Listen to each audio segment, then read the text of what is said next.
Este se levantou e feriu os filisteus até lhe cansar a mão e ficar a mão pegada à espada.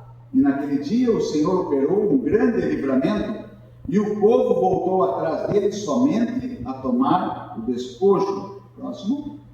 E depois dele Samá, filho de Agé, o aranita, quando os filisteus se ajuntaram numa multidão, onde havia um pedaço de terra cheio de lentilhas, e o povo fugira de diante dos filisteus, este, pois, se pôs no meio daquele pedaço de terra, e o defendeu, e feriu os filisteus, e o Senhor operou grande livramento. Os irmãos poderiam estar sentados? E o pastor fez uma pergunta aqui: como é que está o seu coração? Como está a sua vida? Como está essa casa? A palavra de Deus vai dizer que nós somos casa do Pai, nós somos morada do Espírito Santo. E como é que está essa casa hoje? Como é que está a nossa vida? Como é que está o nosso coração? Se eu for perguntar para cada um de nós, eu acho que cada um está travando uma batalha, está passando por uma luta, por uma dificuldade, por um problema, por uma aflição, por uma enfermidade, por um problema financeiro, por um problema na família, droga, separação, tantas coisas que vêm afligir-nos nos dias de hoje. Mas eu vou dizer uma coisa para você. Hoje um culto de vitória, denominado culto de vitória. A vitória é um pedacinho do processo, é só o final. A vitória é só o final do processo. A maior parte do processo é no campo de batalha. A maior parte do processo vai ser nas lutas. A maior parte do processo que nós vamos passar vai ser lá fora, lá no campo, passando mesmo pelos problemas, pelas dificuldades. E se nós vamos pegar esses homens que nós lemos aqui agora e tantos outros mencionados na Bíblia, nas Sagradas Escrituras, vai dizer que eles tiveram um livramento, que o Senhor operou através da vida deles, que eles foram vitoriosos. Mas a Bíblia aqui não diz, e eu posso conjecturar isso e imaginar, porque se eles estavam no campo de batalha, eles voltaram com algumas feridas. E todos esses homens, eles têm agora alguma cicatriz. E ele tem algumas cicatrizes, e cada cicatriz dessa é uma história que ele tem para contar. Ah, mas o Senhor me deu um livramento. Sim, mas essa cicatriz aqui é para mim lembrar. É para mim lembrar que eu estive lá no campo de batalha, sim, e eu venci em nome do Senhor dos Exércitos, mas voltei ferido. Muitas das vezes voltei machucado, voltei sangrando, mas eu voltei. Não diz assim o hino, eu sobrevivi. Eu sobrevivi porque o Senhor esteve comigo. Mas isso não foi empecilho de eu ter passado pela batalha. Não, eu tinha que passar pela batalha, eu tinha que passar pela provação, eu tinha que passar pela prova. E aí eu lembro que a professora falava lá no colégio, né? Ei, a prova é individual. A prova é individual. Cada um tem a sua prova, cada um tem a sua batalha. Tantas vezes você está em casa, você, seu esposo, seus filhos, mas cada um tem a sua batalha, cada um tem a sua dificuldade, cada um tem as suas ansiedades, as suas dúvidas, os seus problemas, os seus questionamentos. Cada um de nós tem que travar a nossa batalha. E aqui a palavra de Deus vai dizer que José de Bacedete, como nós lemos ali, ele estava no campo de batalha agora em Braniu contra 800 homens. Quem é o doido que ia fazer isso para mim contra 800 homens? Irmãos, eu trago isso para os dias de hoje. Eu digo nós, os crentes, os cristãos, os servos de Deus. Sim, nós vamos para mim contra esses 800 homens. Esses 800 homens pode ser uma enfermidade, pode ser um problema financeiro que está assolando a minha vida, a minha casa, a minha família. Mas aí eu saio na porta, eu saio, assim como diz o cantor, né? Vou passando pela prova, dando glória a Deus. Eu saio na rua, eu estou glorificando a Deus, eu estou exaltando ao Senhor. E alguém vai olhar, mas esse camarada é doido, ele está passando por problema, por dificuldade, por enfermidade, por problema financeiro, portas fechadas, tanta coisa acontecendo ao redor dele, mas ele está adorando, ele está glorificando esse Deus dele. Sim, é porque ele confia que esse Deus é poderoso. Não disse assim Jó, eu confio que no seu tempo, no tempo de Deus ele vai fazer, no tempo de Deus ele vai agir. No tempo de Deus ele vai trabalhar, e ele está trabalhando na minha vida e na tua, porque o próprio Jesus disse: meu pai já estava trabalhando e eu continuo trabalhando até agora. Ei, nosso Deus não dorme. O salmista já diz, ei, o guarda de Israel não dorme, não descansa, ele está sempre pronto. Isaías 59 vai dizer, os seus ouvidos, foi cantado aqui, os ouvidos dele estão atentos à nossa oração, os seus braços não estão encolhidos, para que não nos possa salvar. Deus está sempre pronto. Só que Jesus falou, ei, no mundo tereis aflição, mas fica contente, Jesus venceu o mundo. E agora o pastor já falou aqui que agora nós não somos meros vencedores, não, nós somos mais do que vencedores por meio de Cristo. Quando Jesus abre os seus braços na cruz do Calvário e diz, ei, está consumado, ei, tudo o que ele tinha que fazer pela minha vida e pela tua, ele já fez, ele nos deu a salvação. Mas foi cantado aqui, por que temer? Por que? Do que é que eu tenho medo? Será que o meu Deus está muito velho? Será que o meu Deus está muito fraco? Será que o meu Deus está ruim dos ouvidos, que não está me ouvindo mais? Ou será que o problema está do outro lado? Será que o problema não está em mim? Ei, estou no campo de batalha. José de Bacebete, se ele fosse ficar pensando, mas são 800, vai ser difícil. Ei, mas e agora o que eu vou fazer? Não interessa, mandaram eu ir, eu vou. Jesus mandou eu ir, então eu vou fazer. Ei, o problema vai vir, a dificuldade vai vir, não interessa, eu vou fazer a obra do Senhor, eu vou estar na casa do Senhor, vou trabalhar para o meu Deus, porque é isso que Ele quer de mim. Nós somos criados, somos gerados para adorar a Deus, para glorificar o seu nome. Ei, independente da situação, se Deus quiser fazer, Ele vai fazer, e se Ele não quiser fazer, nós continuamos adorando a Deus. Essa é a nossa maior vitória. Jesus olha para eles e fala, ei, você quer vir? Quer vir comigo? Então negue-se a si mesmo. Ei, não é mais a tua vida, negue-se a si mesmo, tome a tua cruz. E aí você me segue. E aí você vem comigo. Só que para isso eu tenho que abrir a minha visão espiritual. Segundo a Reis 6 vai falar isso. Agora está lá Eliseu e o seu moço, e de repente o moço olha e fala, Eliseu, nós estamos ralados agora, Eliseu. Está vindo aí, é grande o exército, Eliseu. O que é que nós vamos fazer? Mas o homem de Deus, a mulher de Deus que tem visão, ele não olha somente o problema, não enxerga aqui só um palmo na frente, não. Ele enxerga lá na frente, ei, Deus está trabalhando, ele está acontecendo por isso, está acontecendo isso, estou passando por esse processo, ei, estou desempregado, estou enfermo, estou com isso, com aquilo. Eu sei que é um processo, Deus vai me dar vitória, ei, porque é maior o nosso Deus do que o mundo, mais são os que estão do nosso lado do que estão do lado deles. Ei, a palavra de Deus diz que o anjo do Senhor acampa ao redor daquele que o teme e o livra de todo mal. Mas nós não podemos esquecer, ei, o inimigo da nossa alma está ao nosso derredor. E vai complementar o 59, verso 2. Deus está sempre pronto, mas a minha iniquidade faz separação entre eu e meu Deus. Ei, se eu duvido que o meu Deus tem poder de fazer alguma coisa na minha vida, ei, isso é uma iniquidade. Porque a Bíblia diz que nós temos que ter fé, porque sem fé é impossível agradar ao nosso Deus. E se eu não estou agradando a Deus, quem é que eu estou agradando então? Abrir a visão espiritual, entender que o Senhor está cuidando de todas as coisas. Eu tenho que parar de olhar só os problemas e entender que tem um Deus Todo-Poderoso que cuida de mim.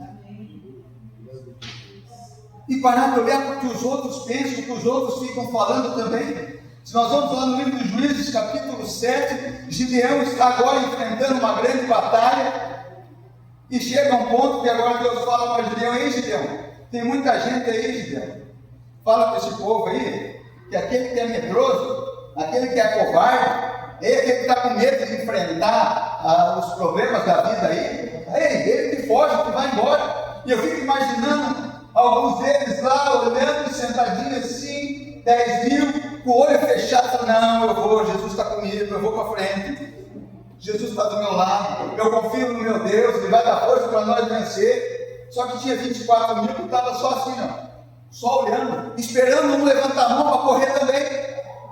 Quando o primeiro levantou a mão, 24 mil foi tudo embora, covardes, medrosos. E qual é o Deus que nós servimos? Que Deus nós servimos? Um Deus que não tem poder? Nós estamos fazendo o que então se nós não confiamos nesse Deus? Estou falando isso para mim, se quer compartilhar comigo, compartilhe também. Eu vou sim, mas o meu Deus está comigo. Ei, Isaías vai dizer, se passar pelo fogo, ele vai estar contigo. Se você vai passar pela água, ei, você não vai se afogar, não vai se submergir. Confia na palavra do Senhor. Foi cantado aqui, Deus não é homem para que minta, nem filho do homem para que se arrependa. Deus tem promessa nas nossas vidas. E se você ver as promessas aqui, são mais de 7.000 promessas que tem na palavra de Deus para o povo, para a igreja dele, para o povo de Deus. Mas nós temos que parar de ficar olhando para um lado e para o outro. Para de olhar para a direita e para a esquerda. Ele olha para Jesus, autor e consumador da nossa fé. Isso aconteceu com Pedro. E quando nós tiramos os olhos de Jesus, quando nós tiramos os olhos do fogo, nós ficamos com medo e nós começamos a afundar. Pedro, todo corajoso, Jesus chama eu também, vamos lá. Irmãos, até que ponto nós temos sido corajosos, até que ponto nós temos aguentado nessa batalha? Quando a gente começa a ver a coisa tremendo um pouquinho, parece que Jesus não tem poder, parece que Jesus não está aqui, parece que não vai nada acontecer. Irmãos, nós afundamos dentro da igreja, afundamos na presença de Jesus, afundamos. Pedro estava afundando, porque duvidou.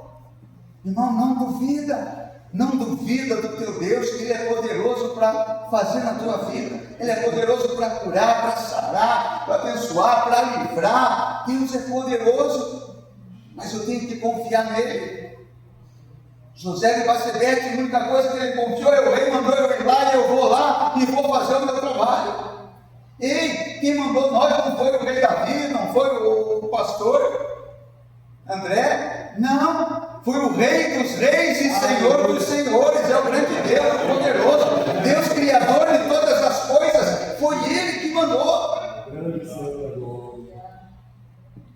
E você acha que Ele não vai zelar da minha vida e da tua vida? Você acha que Ele não vai cuidar de nós? Mas nós temos que pegar a arma na mão, a palavra de Deus, e ir em frente, e seguir em frente. Ficamos pensando só no que nós temos que pedir, no que eu tenho que realizar, no que eu tenho que fazer para mim mesmo. E a Bíblia vai dizer: pedis e não recebeis, porque pedis mal, pedis para vossos próprios deleites. Vamos começar a fazer pensando na obra do Senhor, no crescimento da obra do Senhor. Senhor, é o meu trabalho, o Senhor vai me prosperar, vai me abençoar, mas que seja para a tua glória, que seja para mim fazer algo para ti. Senhor, onde for que o Senhor vai prosperar a minha vida, Senhor, abre, Senhor, um caminho, um entendimento para mim fazer a tua obra, a tua vontade. Que a palavra de Deus vai dizer de tudo que nós pedimos, segundo a vontade dele, é segundo a vontade do Pai. Só que Ele vai dizer para mim e para você: ei, vós que sois tão ruinzinho, ei, vocês que são tão ruinzinhos, você sabe dar coisas boas para os teus filhos, quanto mais o vosso Pai Celestial não vai dar coisas boas para você. Deus tem prazer em abençoar a minha vida, a tua vida. Deus tem prazer em nos abençoar, mas nós temos que estar dispostos a fazer a vontade dEle, a estar na presença dEle, adorar o nome dEle. E não parar na metade, porque quem está na batalha vai até o final. Lucas 9,62 vai dizer: ei, aquele que lança a mão parada e olha para trás, ele não é digno que ele recebeu uma bênção? Não é digno de ter uma casa? Não é digno de ter um carro? Não é digno de herdar o reino dos céus. Ei, Deus chamou nós para nós fazermos uma obra, e nós temos que fazer igual Neemias fez. Ei, eu tenho uma grande obra para fazer e eu não posso parar, não posso ficar perdendo tempo, eu não posso ficar me distraindo com coisas pequenas. Estamos aqui para adorar a Deus, para glorificar a Deus, então vamos colocar a nossa vida na presença de Deus para que isso seja feito, adoração ao nome do Senhor. Ele foi até o fim. A Bíblia vai dizer que a espada ficou grudada na mão dele. Enquanto ele não terminou com o último inimigo, ele não parou. Mas eu estou tão cansado. Acho que eu vou parar. Acho que eu não vou mais. Engraçado, por que não para de comer? Não? Para de comer, para de dormir? Não, vou parar de ir na igreja. Vou parar de cantar. Vou parar de pregar. Né? vou parar de retiro de oração, vou parar de ir no jejum, vou parar, né? Irmãos, por que nós queremos parar? Irmãos, vamos fazer que nem Ana. Irmão, você quer começar, tem força, faz como o cego, grita: Jesus, filho de Davi, tem misericórdia de mim. Não tem tanta força, pode falar, chega para Jesus e fala: se tu podes, faz alguma coisa com o meu filho. Agora, se tu não aguenta mais, faz que nem Ana, é igual o teu joelho, geme na presença do Senhor, não sai no grito, não consigo adorar, não consigo, mas eu consigo gemer na presença do Senhor, eu vou gemer na presença do Senhor, porque a palavra de Deus vai dizer que o Espírito Santo vai traduzir o teu gemido na presença de Deus. Ei, aquilo que tem no teu coração vai chegar até Deus, se realmente você estiver na presença dele. Derrama uma lágrima na presença do Senhor, mas faça alguma coisa. Vamos fazer alguma coisa. Vamos chamar a atenção do nosso Deus. Ele está esperando isso de mim e de você. Chama a minha atenção. O que é que eu tenho feito para chamar a atenção dele? 1 Coríntios 10, 13, a Bíblia vai dizer: as lutas são conforme as minhas forças. E quando a luta vem, o escape já está preparado. Deus sabe, Deus conhece. Se você está passando por essa situação, não é o André que vai passar por você, é você, porque Deus conhece a tua força e sabe até onde você é capaz de chegar. Deus sabe o quanto você é capaz de carregar. Mas eu não aguento mais. Aguenta sim. Se você está passando, Deus sabe que você aguenta. E a hora que você fala: não, agora não dá mais, Deus vai entrar com ação e vai agir na tua vida. Eu estava passando uma situação certa feita, e foi um dia eu falei com o diácono, com o Silvio, e falei para ele: Silvio, não aguento mais, não dá. E ele falou: meu Deus, eu estava esperando você falar isso. Porque enquanto você acha que dá, enquanto você acha que tem forças, Deus não vai agir. Deus não vai fazer, porque você está confiando na força do teu braço, você está confiando na tua inteligência. Não, porque eu vou dar um jeito, porque eu vou estudar, porque eu vou fazer, porque eu vou fazer assim, eu vou fazer assado. Não, Deus, eu não consigo mais, eu não sei. Deus é tu agora, e Deus vai agir, e Deus vai entrar com a providência, Deus vai entrar com a cura. Minha esposa, certo dia, chegou em casa e falou: não aguento mais. Eu não vou mais naquele hospital. Vamos embora para o Senhor Jesus. Depois o que ela fazer, às vezes não tem mais nada. Aleluia. Ela fez um propósito com Deus, foi na igreja, Deus revelou ela. E Deus trocou o sangue dela. E não precisou ir para o hospital. Irmão, mas tenha confiança e fala para Deus onde é a tua dor. Fala para Ele. Mas Deus sabe todas as coisas, Deus sabe todas as coisas. Só que Ele chega para o cego e pergunta: o que queres que eu te faça? Aquele cego podia falar: me dá uma esmola aí, me dá um dinheirinho, me dá uma coberta para ele dormir ali na rua que está frio. O que queres que eu te faça? Que eu veja, Senhor, que eu veja. É a real necessidade, irmão, é real.